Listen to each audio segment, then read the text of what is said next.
안녕하세요 여러분들, 산책사람 사주입니다. 이번 시간은요 제극인 그리고 탐재괴인에 대해서 이제 저희가 좀 생각을 해보겠습니다. 많이 들어오신 분들도 계실 거고 또 생소하신 분들도 계실 텐데요. 뜻풀이를 하자면 이렇습니다. 재성이 인성을 극한다. 자, 탐재괴인은요 재성을 탐하여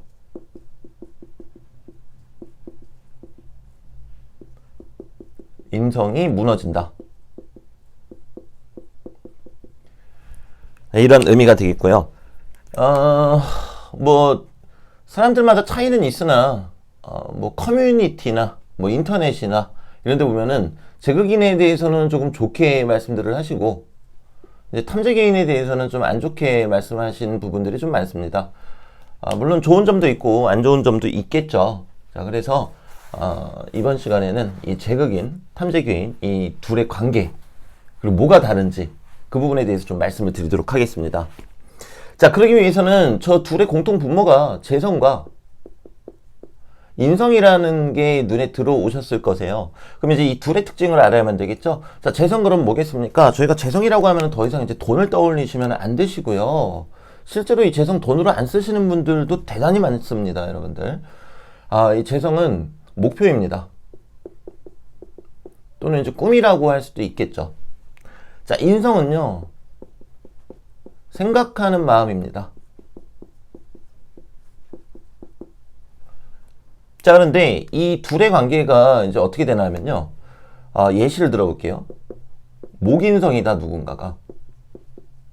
그러면은 재성은 금이 돼버립니다. 이제 화일관들 입장에서는 그렇겠죠. 그럼 이 둘의 관계가 어떻습니까? 자, 재성이 금극목을 하는 관계가 돼버리죠. 네, 결국에 나의 목표가 생각하는 마음을 극한다. 그냥 이렇게만 생각하셔도 되세요. 그럼 이제 이게 무슨 뜻이냐? 제 영상 이제 보신 분들은 아시겠지만 인성이 있어 버리게 되면요. 생각을 하고요. 이 생각을 한다라는 거는 쉽게 활동할 수 없게 만듭니다. 쉽게. 왜냐면 생각을 해야 되니까요. 생각을 해야 되니까 쉽게 행동할 수 없고 대신에 생각을 더 하도록 한다라는 거죠. 자, 하지만 재성이라는 거는 목표고 꿈이지 않겠습니까? 결국에 이 재성이라는 거는 활동하게 하는 요소입니다. 내가 목표가 있고 꿈이 있는데 활동을 안 하는 사람은 없겠죠. 그죠? 그게 이제 머릿속으로 활동을 하는 거든 아니면 실제로 활동을 하는 거든 부지런히 목표를 위해서 활동을 하겠습니다. 자, 그러면요.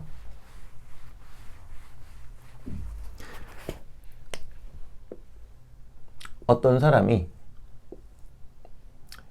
일간이 이렇게 있고 뭐 여기에 비겁이 있고 일단 힘 좋겠죠. 비겁이 바로 밑에 있으니까요. 그리고 여기 인성이 있고 여기 재성이 있고 이렇다고 가정을 한번 해볼게요. 자, 이렇게 가정을 했을 때 이 사람이 이제 지지는 현실이고 천간은 정신이잖아요. 그럼 머릿속에 어떤 목표가 있는 사람이 돼버립니다. 자, 그런데 밑에서는 생각을 하느라 잘 못하고 있죠. 자, 그런데 이 재성이 위에서 인성을 눌러주게 되면은 생각을 아예 안 하는 게 아니라 이 목표를 위해서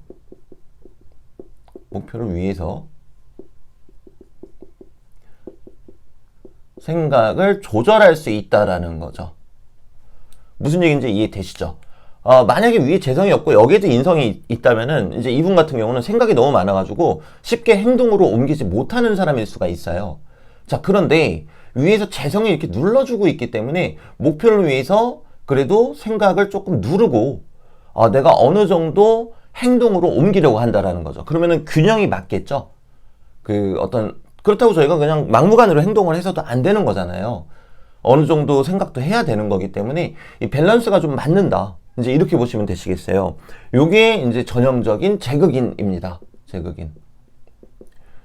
만약에 이제 목일간이다, 이분이.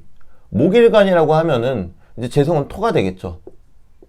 인성은 수가 되겠죠. 토극수를 해주고 있는 형태라는 거죠. 물론 요것만 놓고 이렇게 뭐 제극인이다 어쩌다 이렇게 판단하는 거는 사실 좀 무리가 있습니다. 왜냐면은 이 사람이 뭐 여기 식상이 있다. 그러면 아무래도 재성 쪽이 조금 더 강하겠죠. 그죠? 식상은 재성을 생해주니까요. 그리고 또 식상 자체가 나를 움직이게 해주는 거잖아요.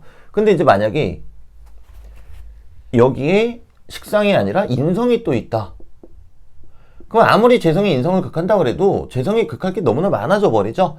그럼 이제 생각하는 요인이 더 커지게 된다는 거죠. 그런데 또 여기에 재성까지 있다. 그럼 이제 이런 형태의 분들 같은 경우에는 할까 말까, 왜 예전에 던질까 말까 뭐 그거 아시죠? 던질까 말까 이제 계속 그런 형태가 된다는 거죠. 그리고 이제 어떤 때에는 밸런스를 맞춰서 실행에 옮기고 어떤 때에는 생각을 조금 더 하고 이제 들어오는 운에 따라서 조금씩 달라지겠죠. 자, 그럼 이제 탐재 괴인은 뭔지 한번 살펴보겠습니다. 탐재 괴인은 다시 한번 제가 이제 써드릴게요. 재성을 탐해 인성이 무너진다. 이런 의미라고 그랬죠? 자, 그러면 예시를 한번 들어보겠습니다. 어떤 분이 일간이 있는데 여기에 뭐 편재 이렇게 있단 말이에요. 그리고 여기 정인, 그리고 여기 정재 이렇게 있다고 가정을 해볼게요. 네. 자, 보시다시피 인성이 있긴 있습니다. 인성이 있긴 있는데요. 재성으로 뺑 둘러져 있죠.